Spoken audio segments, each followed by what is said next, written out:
దేవునికి స్తోత్రం. యేసుక్రీస్తు ప్రభు కృపా సంఘ ప్రియ సహోదరి సహోదరులకు యూట్యూబ్ ద్వారా వాట్సాప్ ద్వారా దేవుని అమూల్యమైన మాటలు అనుదినం వింటున్న దేవుని బిడ్డలైన మీ అందరికీ మన ప్రభు యేసుక్రీస్తు వారి పరిశుద్ధ నామంలో శుభాభివందనాలు తెలియజేస్తా ఉన్నాను. దేవుని బిడ్డలారా, మరి దేవుడు మనకిచ్చిన ఈ సమయాన్ని బట్టి ఉదయకాల సమయం అనగా 21వ తారీఖు బుధవారం దినము ఆగస్టు నెల 2024 సంవత్సరం దేవుడు మనకిచ్చిన వాక్యము పరిశుద్ధ గ్రంథం నుండి కీర్తనల గ్రంథము 75వ కీర్తన మొదటి చరణాన్ని చదువుకుని కొద్ది నిమిషాల వాక్యాన్ని ధ్యానించుకుందాం. దేవా, మేము నీకు కృతజ్ఞతాస్తుతులు చెల్లించుచున్నాము. నీవు సమీపంగానున్నావని కృతజ్ఞతాస్తుతులు చెల్లించుచున్నాము. నరులు నీ ఆశ్చర్య కార్యములను వివరించుదురు. ప్రార్థన. పరిశుద్ధుడా, మహోన్నతుడా, ప్రేమ నమ్మకమైన మా తండ్రి, వాక్యమైన దేవనాతో మాతో మాట్లాడి మమ్మల్ని బలపరచుమని యేసుక్రీస్తు వారి నామములో ప్రార్థించి వాక్యమును ధ్యానించుచున్నాము తండ్రి, ఆమేన్.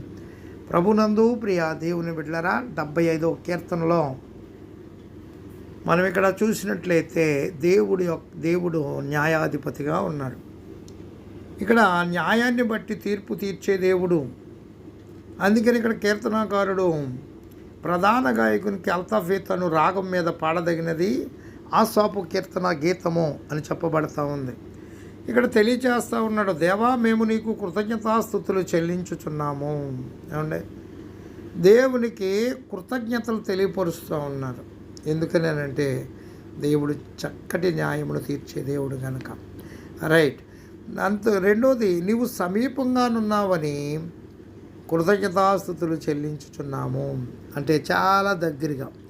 చాలామంది దగ్గరగా ఉన్న వాళ్ళకి పిలిస్తే వినపడుతుంది, దూరంగా ఉన్న వాళ్ళకి వినపడుతుంది. మన దేవుడు దగ్గరగా ఉండే దేవుడు తప్ప దూరంగా ఉండే దేవుడు కాదు. నిజంగా మొర్రపెట్టు వారికి నేను సమీపంగా ఉన్నాను అనే సెలవిచ్చినటువంటి దేవాతి దేవుడు. ఏమంటే దేవుడు అందరికీ ఉపకారి అని తెలియపరుస్తున్నటువంటి దేవాతి దేవుడు. అంతేకాదండి, యేసుక్రీస్తు అందరికీ ప్రభువు అని చెప్తున్నటువంటి దేవుడు. ఇక్కడ మనం చూస్తే నరులని ఆశ్చర్య కార్యములను వివరించుదురు. మరి ఆయన యొక్క గొప్ప కార్యాలని వివరిస్తారండి. ఆయన ఆశ్చర్యమైన కార్యములను, అద్భుతమైన కార్యములను, మహత్కార్యములను మరి ఎంతగానో నరులందరూ కూడా తెలియపరుస్తారు, వివరిస్తారు అని చెప్తా ఉన్నారు. దేవునికి అంత్య తీర్పు తీర్చే అధికారం ఉందండి. ఆయన తీర్పు న్యాయవంతమైనది. దేవుని తీర్పులో భక్తిహీనులు, దుష్టులు శిక్ష అనుభవించవలసిందే. నీతిమంతులు దేవుని తీర్పు నందు విశ్వాసం ఉంచాలని ఇది ఆసాపు గారి యొక్క కీర్తన. ఆయన హృదయం అంతరంగమును బట్టి రాసినటువంటి కీర్తనగా కనబడతా ఉంది. మొదటి 3 వచనాల్లో దేవుని స్తుతించండి అని తెలియపరుస్తూ ఉన్నాడు. కీర్తనాకారుడు దేవుని ఆశ్చర్య కార్యములను బట్టి దేవునికి కృతజ్ఞతాస్తుతులు చెల్లించుచున్నాడు. దేవుడు సమీపంగా ఉన్నాడని మొదటి వచనంలో చెప్తా ఉన్నాడు. కృతజ్ఞతాస్తుతులు చెల్లించుచున్నాడు. దేవుని సమీపత్యతను భక్తులు అనుభవిస్తారండి. దేవుడు సమీపంగా ఉన్నాడను భావన భక్తుల్ని ధైర్యపరుస్తుంది. ఎందుకంటే మనతో సహవాసం కలిగి ఉన్నప్పుడు మనకు ధైర్యంగా ఉంటుంది. ఎవరు లేని ఒంటరి పరిస్థితుల్లో ఎంతో భయము, ఆందోళన, చింతగా ఉంటుంది. ఏమంటే కలిసి ఉన్నప్పుడు ఎంతగానో ధైర్యంగా ఉంటుంది. అలాగే దేవాతి దేవుడే నీకు తోడుగా ఉన్నప్పుడు నీకు ఇంకెంత ధైర్యంగా ఉంటుంది. అందుకే ఆసాపు గారు తెలియపరుస్తూ ఉన్నాడు. ఏమంటే పరిస్థితులను ఎదుర్కోవటానికి ప్రోత్సహిస్తుందండి.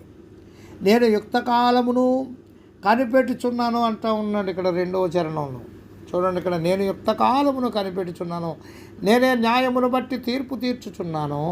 భూమియు దాని నివాసులందరూ లయమగునప్పుడు నేనే దాని స్తంభములను నిలుపుదును. సెలా. ఏమంటే అంత లయమైపోయినప్పుడు దాని స్తంభాలని నిలబెడతాను అంటూ ఉన్నాడు. నోవాహు దినాల్లో భూమి అంతా లయమైపోయింది. ఏమంటే అంతా జలమయమైపోయింది. కానీ ఒక స్తంభాలుగా నోవాహు కుటుంబాన్ని నిలబెట్టాడు. దేవునికి స్తోత్రం కలుగునగా. దేవుని బిడ్డలారా, ఆలోచించండి. అందుకే 4వ వచనంలో అహంకారులై ఉండకూడని అహంకారులకు నేను ఆజ్ఞ ఇచ్చుచున్నాను. కొమ్ము ఎత్తకుడి, ఎత్తుగా కొమ్ము ఎత్తకుడి, పొగరబట్టిన మాట్లాడకూడని భక్తిహీనులకు నేను ఆజ్ఞ ఇచ్చుచున్నాను. భక్తిహీనులు కొమ్మెత్తుతూ ఉంటారు, తలకరాతూ ఉంటారు. ఏమంటే నాకేంటి, నేను ఎవరికి భయపడిన అన్నట్టుగా. దేవుని బిడ్డలారా గమనించండి, దేవునికి భయపడే రీతిగా ఉండాలి. దేవుని యందు భయభక్తులే జ్ఞానమునకు మూలమని సామెతల గ్రంథంలో దేవాతి దేవుడు తెలియపరుస్తూ ఉన్నాడు. ఇంకా అనేక చోట్ల దేవుని యందు భయభక్తులు కలిగి ఉండండి అని తెలియపరుస్తూ ఉన్నాడు పరిశుద్ధ గ్రంథం. ఏమండే అందుకే తెలియపరుస్తూ ఉన్నాడు ఇక్కడ. అంటే దేవుని ప్రణాళిక ప్రకారం ప్రతి కార్యమునకు ఒక కాలము ఆయనకు ఉంది. దేవుని గడియారం ప్రకారం కార్యములు జరిగించుటకు మనం కనిపెట్టాలి, కానీ మన ఇష్ట ప్రకారం జరిగించాలని తొందర పెట్టకూడదండి. దేవుని న్యాయ తీర్పునకు ఒక కాలం ఉంది. ఆయన తీర్పు నుండి ఎవరు తప్పించుకోలేరు. 4-10 వచనాల్లో మనం చూస్తే అహంకారులకు దేవుని తీర్పు, అహంకారులకి దేవుని యొక్క తీర్పు. ఏమండి అందుకని ఎత్తొద్దు, కొమ్మి ఎత్తకుడి అని చెప్తా ఉన్నాడు. తర్వాత 6వ వచనంలో తూర్పు నుండి అయినను పడమటి నుండి అయినను అరణ్యము నుండి అయినను హెచ్చు కలగదు. దేవుడే తీర్పు తీర్చువాడు. ఆయన ఒకని తగ్గించును, ఒకని హెచ్చించును. యెహోవా చేతిలో ఒక పాత్ర ఉన్నది, అందులోని ద్రాక్షారసం పొంగుచున్నది, అది సంబరముతో నిండి ఉన్నది, ఆయన దానిలోనిది పోయిచున్నాడు. భూమి మీదనున్న భక్తిహీనులందరూ మడ్డితో కూడా దానిని పీల్చి మృంగివేయవలెను అని చెప్తా ఉన్నాడు. దేవుని బిడ్డలారా, ఈ వాక్య భాగంలో దేవుడు అహంకారులకు భక్తిహీనులకు చేసేటువంటి తీర్పుని గురించి ప్రస్తావించబడ్డది. అహంకారులకి హెచ్చరిక, భక్తిహీనులకు హెచ్చరిక చేయబడ్డది. మానవుని హెచ్చించేవాడు దేవుడే, సరైన తీర్పు చేయవాడు దేవుడే. యెహోవా చేతిలోని పాత్ర అన్నది బహుశా ఉగ్రత పాత్ర కావచ్చుండి. ఏమంటే అందులోని ద్రాక్షారసం దేవుని తీర్పుకు సూచనగా ఉంది. దేవుని తీర్పు భక్తిహీనులకు వ్యతిరేకంగా వస్తూ ఉంది. దేవుడు తన ఉగ్రత పాత్రను శత్రువులపైన కుమ్మరించున్నది. వారు బలవంతంగా త్రాగవలసి ఉన్నది. తప్పించుకోవటానికి అవకాశమో లేనే లేదండి.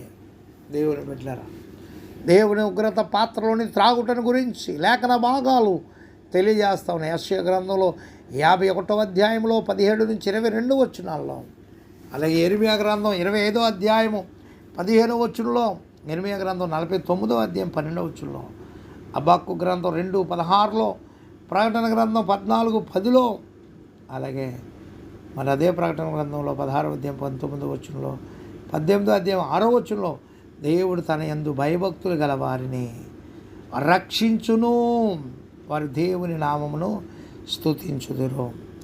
ఏమంటే ఇక్కడ 10వ వచనంలో భక్తిహీనుల కొమ్ములన్నిటినీ నేను విరగొట్టేదను, నీతిమంతుల కొమ్ములు హెచ్చింపబడును.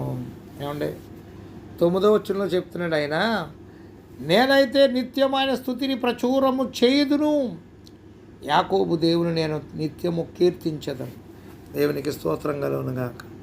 ఆయన స్తుతిని ప్రచురం చేయాలి. ఆయన ఆశ్చర్య కార్యములు, అద్భుత కార్యములు ప్రచురం చేయాలి.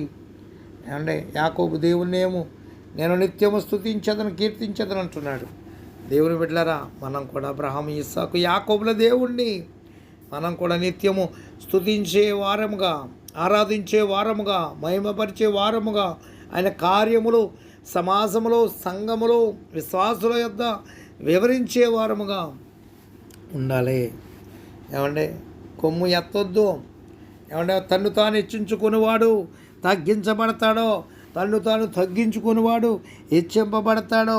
దీనత్వం కలిగి దేవుని ఎదుట ఉన్నప్పుడు ఎంతగానో హెచ్చింపబడతాడు. దావీదు భక్తుడు ఉదాహరణకే, దావీదు భక్తుడు ఎంతగా హెచ్చింపబడుతున్నప్పటికీ, ప్రభు నేనంతటి వాడిని, ఇంతగా నన్ను హెచ్చించుటకు నేనే పాటి వాడిని అని తెలియచేస్తూ ఉన్నప్పుడు దేవుడు ఎంతగా నన్ను హెచ్చించి ఆయన గోత్రంలో నుంచి దావీదు కుమారుడిగా పిలువబడేటువంటి దేవుడుగా ఉన్నాడంటే ఎంత తగ్గింపు కలిగి ఉంటే అంతగా హెచ్చించబడ్డాడు. ఒకసారి మనం ఆలోచించాలని ప్రభునామంలో తెలియజేస్తూ ఈ మాటలు ముగిస్తూ ఉన్నాను. దేవుడి కొద్ది మాటలు మన వినికిడిలో దీవించునుగాక. తండ్రి, కుమార పరిశుద్ధాత్మద్రీక దేవుని దీవెన మనెల్లరకు తోడయుండి కాపాడి బలపరిచి నడిపించునుగాక. ఆమేన్. ప్రభు పనిలో మీ ఆత్మీయ సహోదరుడు పాస్టర్ ఎలీషా రాజు, మస్కట్ నుండి. God bless you all.